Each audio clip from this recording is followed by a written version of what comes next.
Lors des Journées européennes du patrimoine qui ont eu lieu le 15 et 16 septembre dernier, les monuments historiques ouvrent leurs portes au grand public. Partons à la découverte d'un lieu insolite situé rue Compon dans le 19e arrondissement, le regard de la lanterne. Le regard de la lanterne, c'est un puits.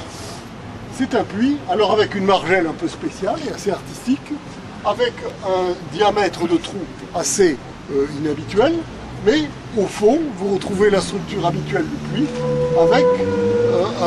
avec un cylindre qui est dans l'eau. Le long de ces aqueducs, vous avez de distance en distance des regards qui permettaient, comme leur nom l'indique, de regarder si ça coule ou si ça ne coule pas. L'avantage était évident, si par hasard il y avait un écroulement accidentel, eh bien on pouvait situer tout de suite à peu près la zone de l'écroulement sans avoir à déterrer tout le long de l'aqueduc.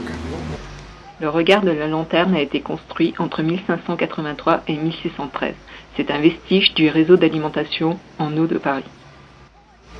La municipalité parisienne se préoccupe de faire un aqueduc et d'alimenter des fontaines au cœur de Paris.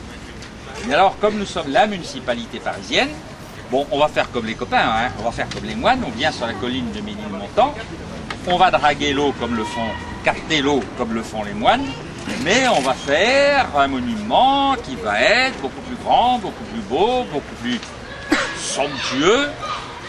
Comme l'ouvrage est concédé, il faut que les échevins de Paris puissent vérifier que le concessionnaire fait bien son travail. Alors les échevins, ce sont des messieurs importants, donc ils ont des grands manteaux, des grands chapeaux. Et alors vous allez voir que la taille de l'aqueduc est absolument monumentale, hein, pour amener sa d'eau.